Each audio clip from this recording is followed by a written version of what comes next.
Page number 40, I'm starting from the first paragraph.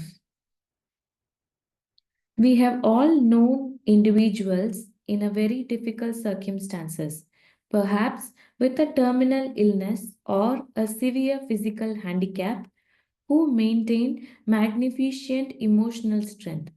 How inspired we are by their integrity. Nothing has a greater, longer lasting impression upon another person than the awareness that someone has transcended suffering, has transcended circumstance, and is embodying and expressing a value that inspires and ennobles and lives life. One of the most inspiring times Sandra and I have ever had to took place over a 4-year period with a dear friend of ours named Carol, who had a wasting cancer disease. She had been one of the Sandra's bridesmaid, and they had been best friends for over 25 years. When Carol was in the very last stages of the disease, Sandra spent time at her bedside, helping her write her personal history. She returned from those protracted and difficult sessions almost transfixed by admiration for her friend's courage and her desire to write special messages to be given to her children at different stages in their lives. Carol would like to take a little pain-killing medication as possible so that she had full access to her mental and emotional faculties. Then she would whisper into a tape recorder or to Sandra directly as she took notes. Carol was so proactive, so brave, and so concerned about others that she became an enormous source of inspiration to many people around her. I'll never forget the experience of looking deeply into Carol's eyes the day before she passed away and sensing out of that deep, hollowed agony a person of tremendous intrinsic worth. I could see in her eyes a life of character, contribution, and service, as well as love, concern, and appreciation. Many times over the years, I have asked groups of people how many have ever experienced being in the presence of a dying individual who had a magnificent attitude and communicated love and compassion and served in unmatchable ways to the very end. Usually, about one-fourth of the audience respond in the affirmative. I then ask how many of them will never forget these individuals. How many were transformed, at least temporarily, by the inspiration of such courage and were deeply moved and motivated to more noble acts of service and compassion. The same people respond again, almost inevitably. Viktor Frankl suggests that there are three central values in life: the experiential, or that which happened to us, the creative, or that which we bring into existence, and the attitudinal, or our response in difficult circumstances such as terminal illness. My own experience with people confirms the point Frankl makes that the highest of the three values is attitudinal in the paradigm of reframing sense. In other words, what matters most is how we respond to what we experience in life. Difficult circumstances often create paradigm shifts, whole new frames of reference by which people see the world and themselves and others in it, and what life is asking of them. Their larger perspective reflects the attitudinal values that live and inspire us all. Taking the initiative. Our basic nature is to act and not be acted upon, as well as enabling us to choose our response to particular circumstances. This empowers us to create circumstances. Taking initiative does not mean being pushy, obnoxious, or aggressive. It does mean recognizing our responsibility to make things happen. Over the years, I have frequently counseled people who wanted better jobs to show more initiative to take interest and aptitude tests, to study the industry, even the specific problems the organizations they are interested in are facing, and then to develop an effective presentation showing how their abilities can help solve the organization's problem. It's called solution selling and is the key paradigm in business success. The response is usually agreement. Most people can see how powerfully such an approach would affect their opportunities for employment or advancement. But many of them fail to take the necessary steps, the initiative to make it happen. I don't know where to go to take the interest and aptitude test. How do I study industry and organizational problems? No one wants to help me. Many people wait for something to happen or someone to take care of them.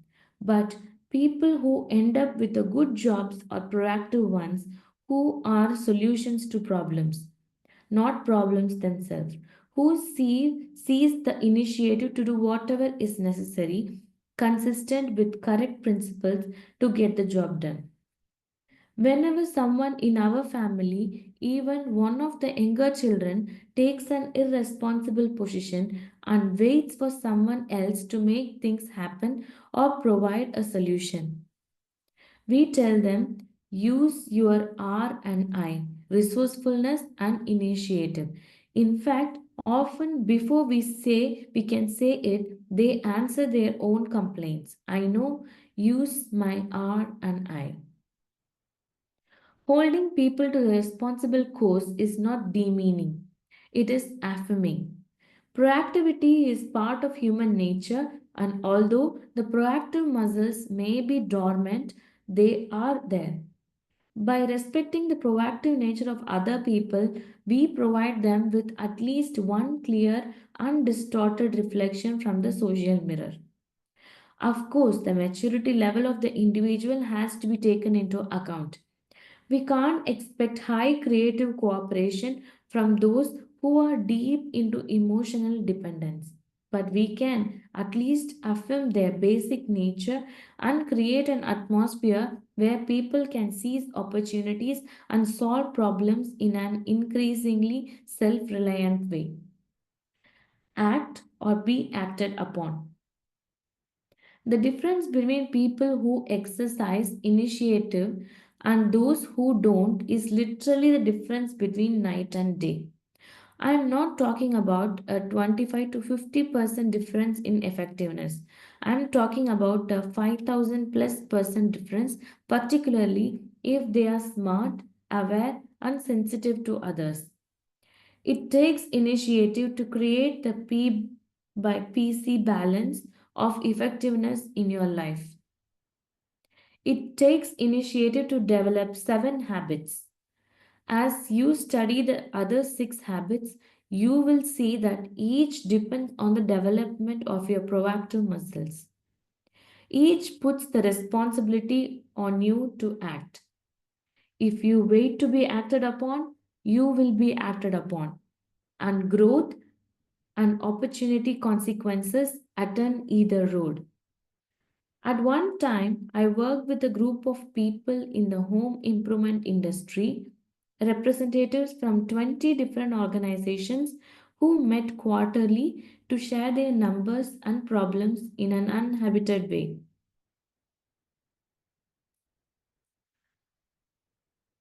Ma'am, do I have to tell the page number now? Taranjit, do you know where you are, where they are? Yes, yes. My actually connection got disconnected. Okay, okay. I know. I know. Thank you. Okay. This was during a time of heavy recession, and the negative impact on this particular industry was even heavier than on the economy in general. These people were fairly discouraged as we began. The first day Our discussion question was, what's happening to us? What's the stimulus? Many things were happening. The environmental pressures were powerful. There was widespread unemployment, and many of these people were laying off friends just to maintain the viability of their enterprises. By the end of the day, everyone was even more discouraged. Second day, we addressed the question, what's going to happen in the future? We studied environmental trends with the underlying reactive assumption that those things would create their future. By the end of the second day, we were even more depressed. Things were going to get worse before they got better, and everyone knew it. So, on the third day, we decided to focus on the proactive question, what is our response? What are we going to do? How can we exercise initiative in this situation? In the morning, we talked about managing and reducing cost. In the afternoon, we discussed increasing market share. We brainstormed both areas, then concentrated on several very practical, very doable things. A new spirit of excitement, hope, and proactive awareness concluded the meetings. At the every end of the third day, we summarized the result of the conference in three-part answer to the question, how's business? Part 1. What's happening to us is not good, and the trends suggest that it will get worse before it gets better. Part 2. But what we are causing to happen is very good, for we are better managing and reducing our cost and increasing our market share. Part 3. Therefore, business is better than ever. Now, what would a reactive mind say to that? Oh, come on, face facts. You can only carry this positive thinking and self psych approach so far. Sooner or later, you have to face reality. But that's the difference between positive thinking and proactivity. We did face reality. We faced the reality of the current circumstance and of future projections. But we also faced the reality that we had the power to choose a positive response to those circumstances and projections. Not facing reality would have been to accept the idea that what's happening in our environment had to determine us. Businesses, community groups, organizations of every kind, including families, can be proactive. They can combine the creativity and resourcefulness of proactive individuals to create a proactive culture within the organization. The organization does not have to be at the mercy of the environment. It can take the initiative to accomplish the shared values and purposes of the individuals involved. Listening to our language. Because our attitudes and behavior flow out of our paradigms, if we use our self awareness to examine them, we can often see in them the nature of our underlying maps. Our language, for example, is a very real indicator of the degree to which we see ourselves as a proactive people. The language of reactive people absolves them of responsibility. That's me. That's just the way I am. I am determined. There is nothing I can do about it. He makes me so mad. I am not responsible. My emotional life is governed by something outside my control. I can do that. I just don't have the time. Something outside me, limited time, is controlling me. If only my wife were more patient, someone else's behavior is limiting my effectiveness. I have to do it. Circumstances or other people are forcing me to do what I do. I am not free to choose my own actions. Reactive language. There's nothing I can do. That's just the way I am. He makes me so mad.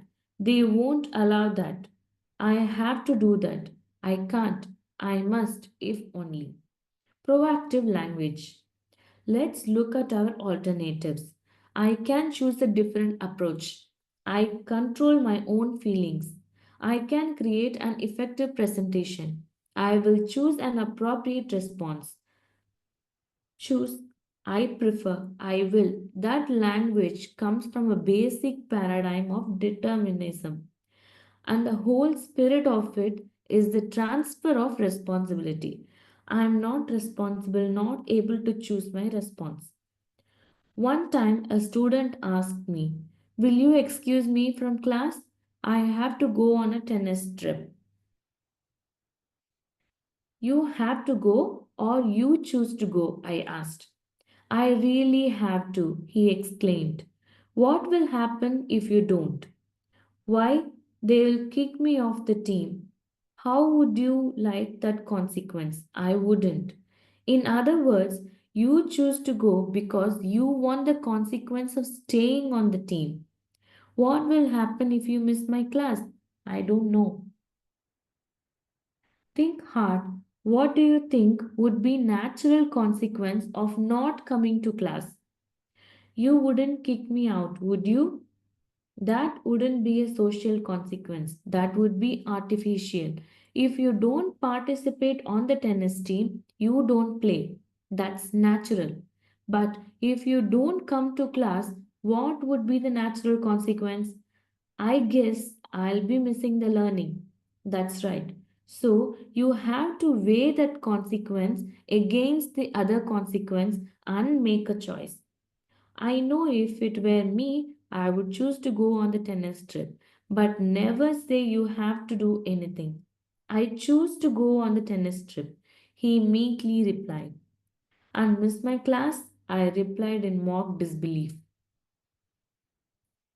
A serious problem with reactive language is that it becomes a self fulfilling prophecy. People become reinforced and the paradigm that they are determined, and they produce evidence to support the belief.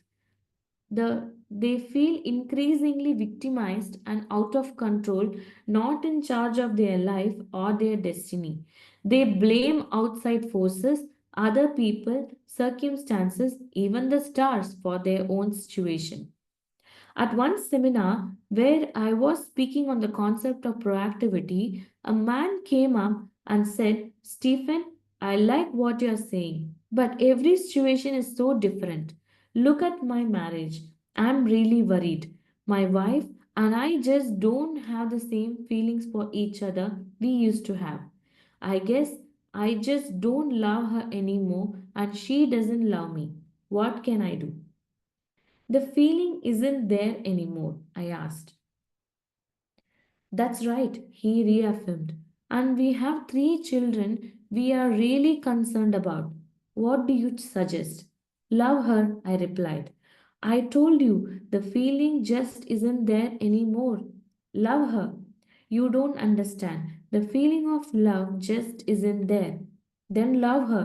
If the feeling isn't there, that's a good reason to love her." "But how do you love when you don't love?" "My friend, love is a verb. Love, the feeling, is the fruit of love, the verb. So love her. Sacrifice, listen to her, empathize, appreciate, affirm her. Are you willing to do that?" In a great literature of all progressive societies, love is a verb. Reactive people make it a feeling. They are driven by feelings. Hollywood has generally scripted us to believe that we are not responsible, that we are a product of our feelings.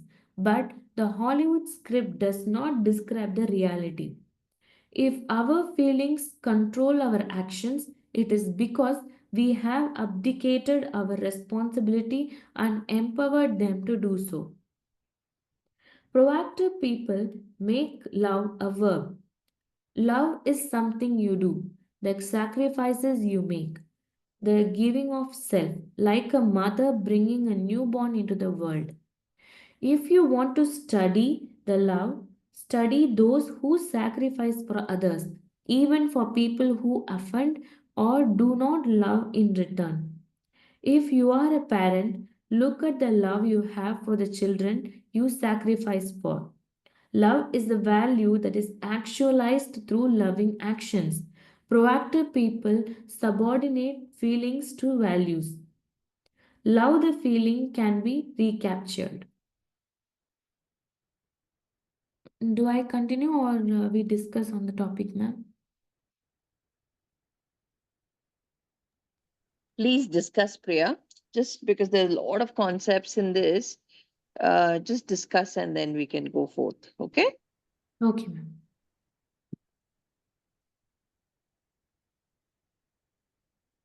So, what is the understanding now when we started the topic?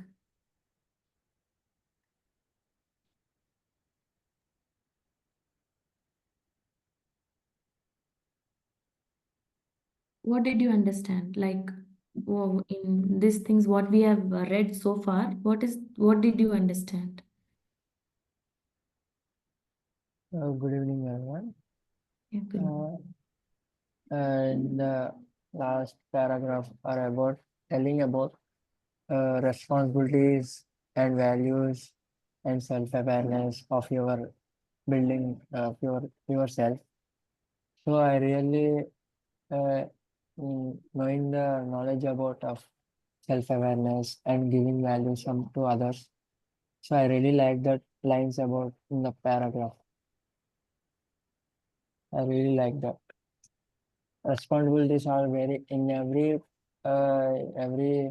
person is must and should. The responsibilities will be uh, is responsibilities are important to our every life. So you have to respect them and give to the other persons in the responsible of all activities or some promises or some works have to maintain and give them best. So I understand that like it was some I really like that. Okay.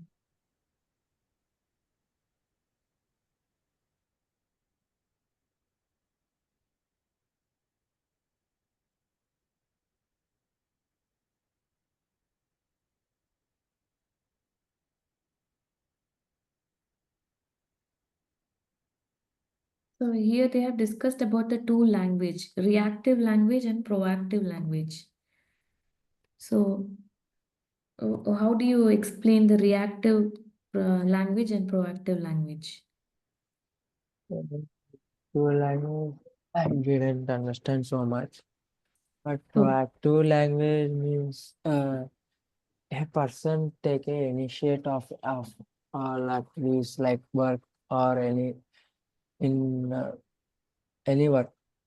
A person should be a proactive who take the initiate in front of hundred of people or anything like giving seminars and giving speeches to the students for to motivate that how they lead their life and how to be a success in life. So yes. proactive is more important to the life or every person Yes, is a correct. initiate to the of work. Okay, good. Thank you.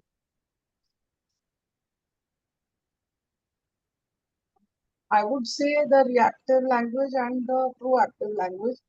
Basically, proactive language would look for some solutions, whereas reactive language would look for the problems. Like Okay. the last example given by Stephen Covey, that a man said that my marriage is on the rocks. What do I do about it? And it is he gave a simple solution that you love her. But he said I don't have feelings. So feeling is the action that has to be done by loving somebody. Yes, And yes. so that was he said that improve on that and it can work out. Things can work out. That's my take. Okay, my take is more like the fact that, how we respond, like, when we say oh, it's not my fault. It's that guy did this, and that's why I had to do this. We're not taking Mm, responsibility. That's more reactive than proactive. Then true. all you can say, this is what happened. And I uh, responded in this way because my I felt that was the best response at that point in time. You're taking um, you're taking ownership of your action. If you don't, you blame everyone for everything in your life, then basically you're saying you have no control over your life, right? Yeah, correct one. Great.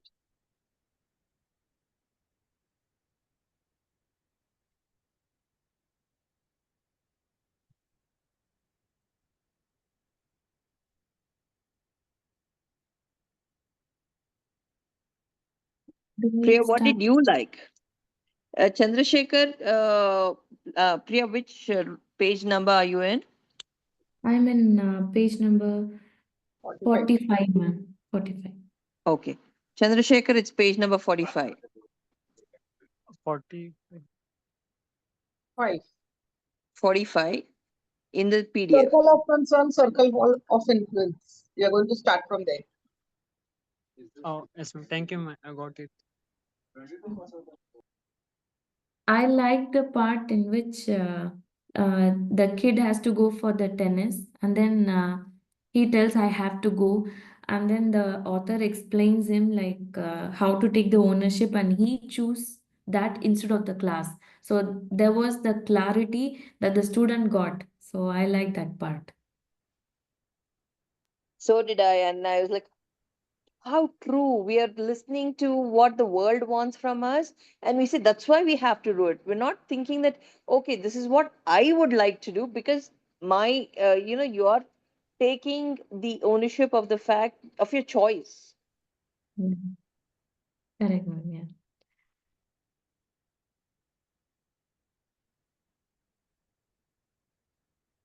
Shall I start the next topic? Yes, please. Yes, please. Okay. Circle of concern, circle of influence.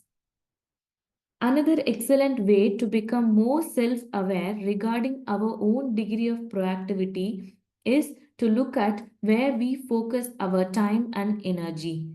We have a wide range of concerns: our health, our children, problems at work, the national debt, nuclear war. We could separate those things in which we have no particular mental or emotional involvement by creating a circle of concern. As we look at those things with our circle of concern, it becomes apparent that there are some things over which we have no real control and others that we can do something about. We could identify those concerns in the latter group by circumscribing them within a smaller circle of influence. By determining which of these two circles is the focus of most of our time and energy, we can discover much about the degree of our proactivity. Proactive people focus their efforts in the circle of influence. They work on things they can do something about. The nature of their energy is positive, enlarging, and magnifying, causing their circle of influence to increase. Reactive people, on the other hand, focus their efforts in the circle of concern. They focus on the weakness of other people, the problem in the environment, and circumstances over which they have no control. Their focus results in blaming and accusing attitudes, reactive language, and increased feelings of victimization. The negative energy generated by that focus, combined with neglect in areas they could do something about, causes their circle of influence to shrink. As long as we are working in our circle of concern, we empower the things within to control us. We aren't talking the proactive initiative necessary to effect positive change. Earlier, I shared with you the story of my son who was having serious problems in school. Sandra and I were deeply concerned about his apparent weakness and about the way other people were treating him. But those things were in our circle of concern.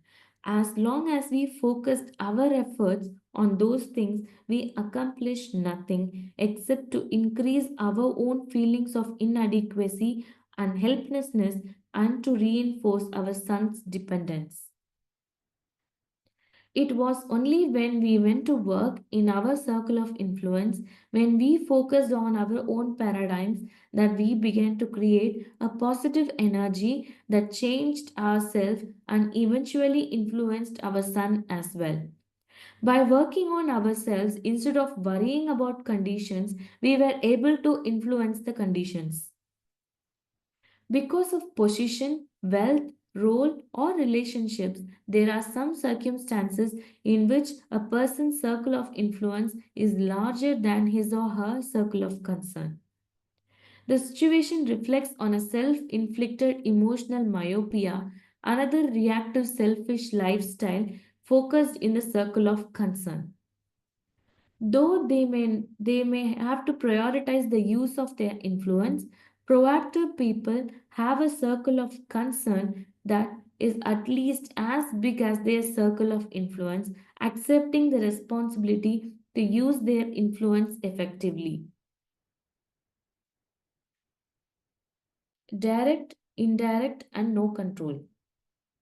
The problems we face fall in one of three areas: direct control, problems involving our own behavior; indirect control, problems involving other people's behavior; or no control, problems we can do nothing about, but such as our past or situational realities. The proactive approach puts the first step in the solution of all three kinds of problems within our present circle of influence. Direct control problems are solved by working on our habits. They are obviously within our circle of influence. These are the private victories of habits 1, 2, and 3. Indirect control problems are solved by changing our methods of influence. These are the public victories of habits 4, 5, and 6.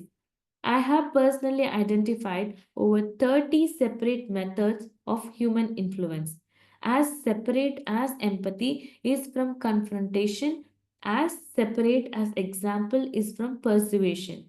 Most people have only three or four of these methods in their repertoire, starting usually with reasoning, and if that doesn't work, moving to flight or fight. How liberating it is to accept the idea that I can learn new methods of human influence instead of constantly trying to use old ineffective methods to shape up someone else. No control problems involve taking the responsibility to change the line on the bottom on our face, to smile, to genuinely and peacefully accept these problems and learn to live with them even though we don't like them. In this way, we do not empower these problems to control us. We share in the spirit embodied in the Alcoholics Anonymous prayer: Lord, give me the courage to change the things which can and ought to be changed, and serenity to accept the things which cannot be changed, and the wisdom to know the difference. Whether a problem is direct, indirect, or no control, we have in our hands the first step to the solution. Changing our habits, changing our methods of influence, and changing the way we see our no control problems are all within our circle of influence. Expanding the circle of influence. It is inspiring to realize that in choosing our response to circumstance, we powerfully affect our circumstance, which we change one part of the chemical formula, we change the nature of the results. I worked with one organization for several years that was headed by a very dynamic person. He could read trends. He was creative, talented, capable, and brilliant, and everyone knew it. but he had a very dictatorial style of management. He tended to treat people like gophers, as if they didn't have any judgment. His manner of speaking to those who worked in the organization was, go for this, go for that, now do this, now do that, I'll make the decisions. The net effect was that he alienated almost the entire executive team surrounding him. They would gather in the corridors and complain to each other about him. Their discussion was all very sophisticated, very articulate, as if they were trying to help the situation. But they did it endlessly, absolving themselves of responsibility in the name of the president's weakness. You can't imagine what's happened this time, someone would say. The other day, he went into my department.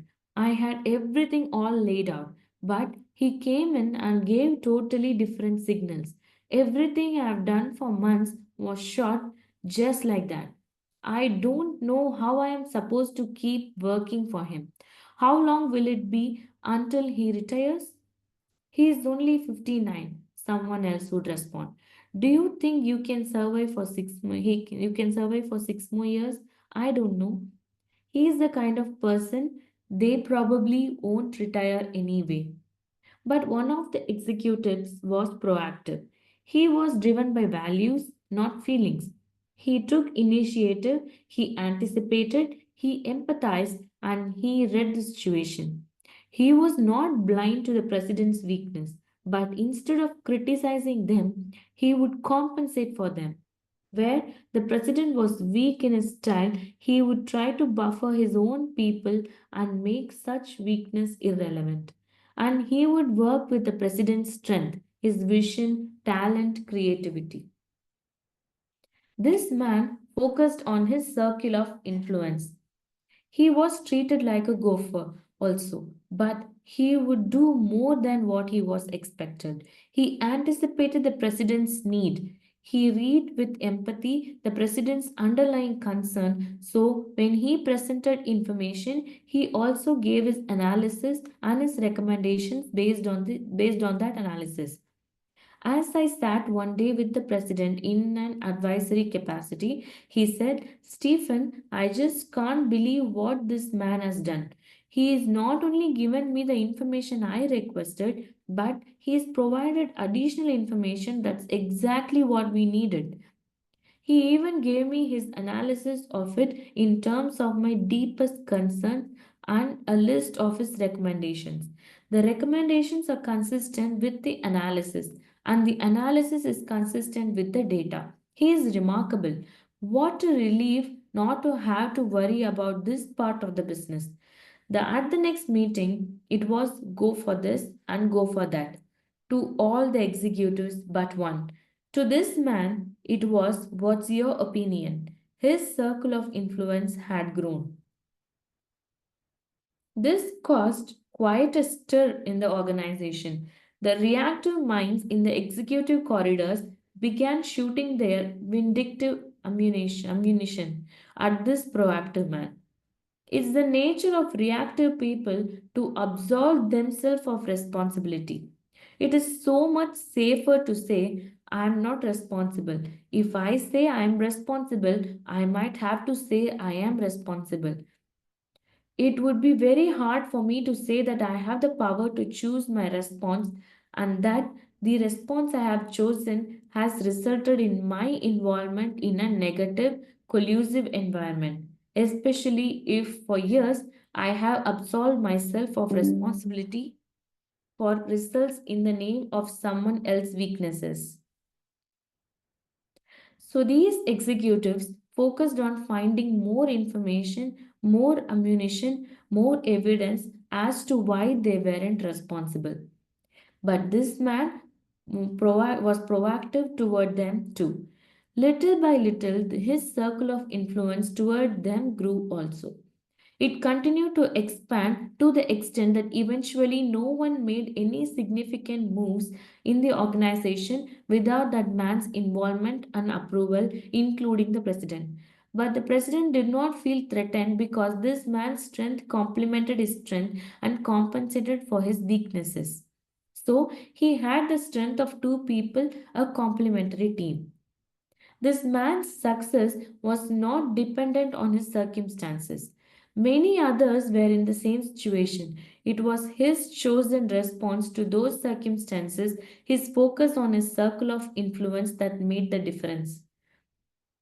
There are some people who interpret proactive to mean pushy, aggressive, or insensitive, but that isn't case at all. Proactive people aren't pushy. They are smart, they are value driven, they read reality, and they know what's needed.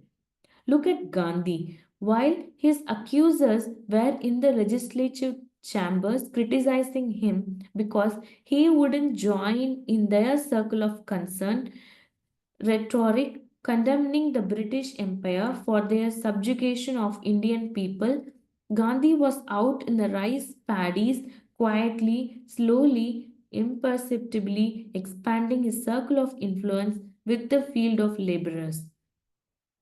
A groundswell of support, of trust, of confidence followed him through the countryside. Though he held no office or political position, through compassion, courage, fasting, and moral persuasion, he eventually brought England to its knees, breaking political domination of 300 million people with the power of his greatly expanded circle of influence. Ma'am, do we discuss now?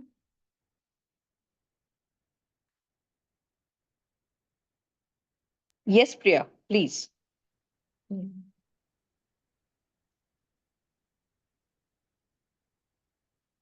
What are your understandings in circle of concern and circle of influence?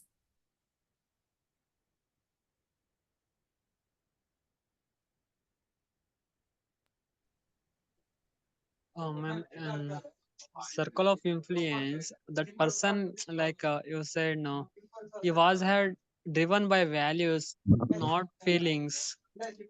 But feelings also important. It is also matter also, ma'am. But he said he by values he followed, but not feelings. How, ma'am?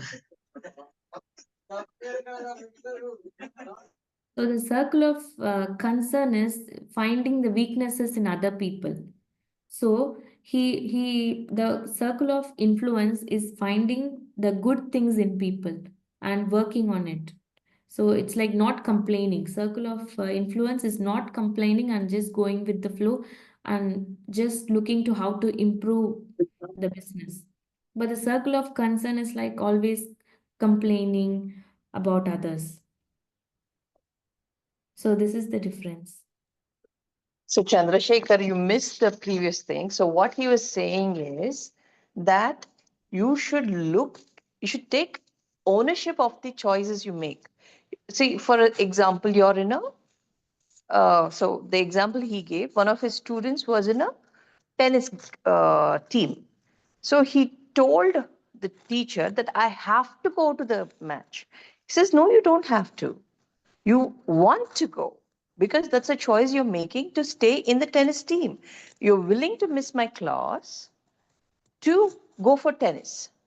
So, so please take responsibility for the priority you're giving.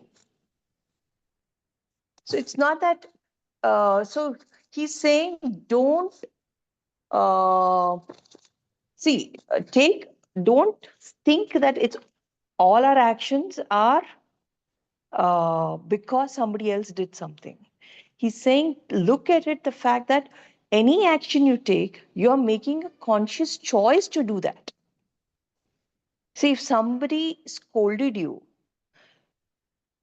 you're making a conscious, you will feel bad, but you also can let go. You can see, okay, what did they say? Is it right or wrong?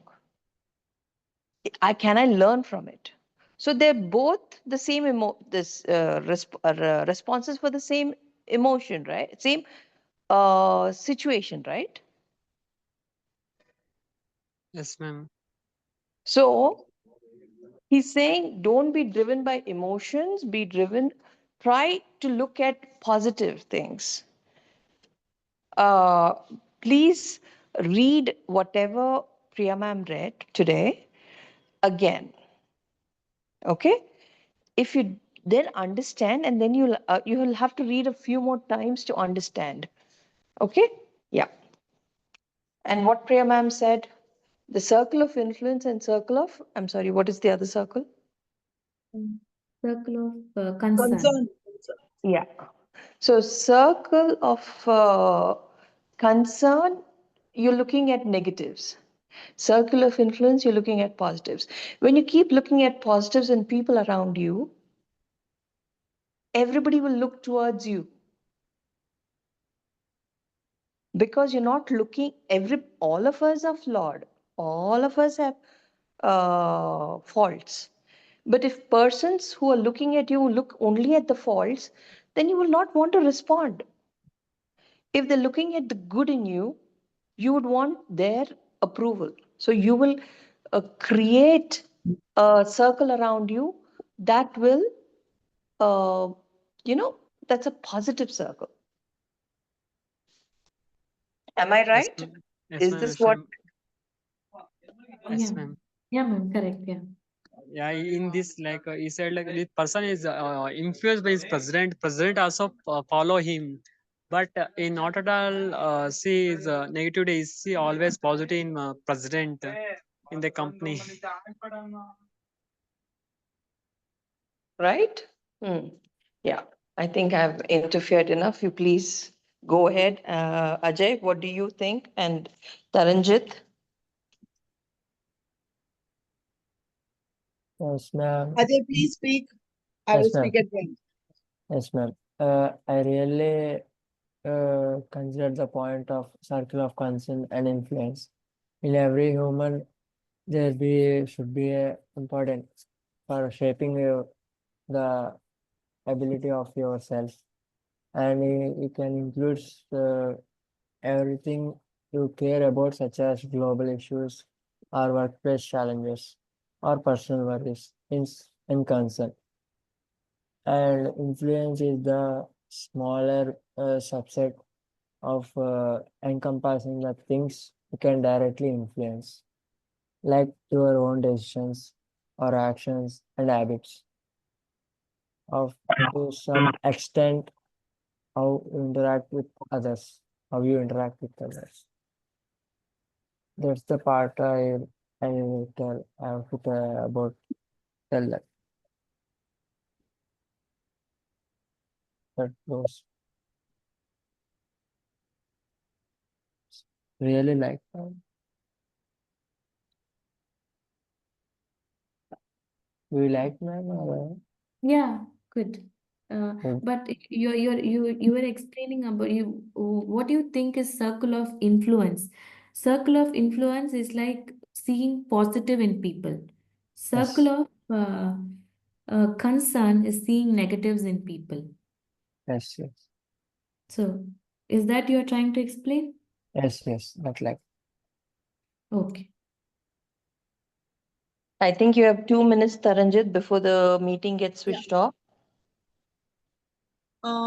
Like what the author has said about the circle of influence and the circle of concern, the language of the proactive and the reactive, it is summing down to the same thing that a proactive person will always look at solutions and a reactive person will always look at the problem.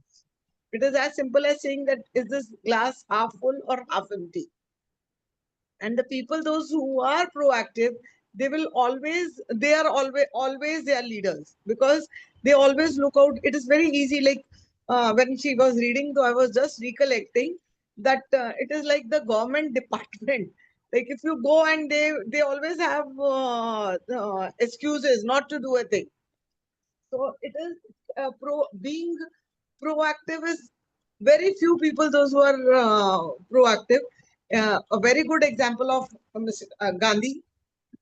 It was so difficult in that time to come up with solutions. Morale was very low. It was the conditions were very difficult. Yesterday also we have read about the concentration camps during the Nazi time. It was really very difficult. But then also the people, those who are proactive, they found solutions to the problems they had. Here, the problem of that manager that has been given, that he always used to, he wanted, sorry, hello, No, no, go hello. ahead. Go ahead. Go ahead. Yeah. So the problem that he used to always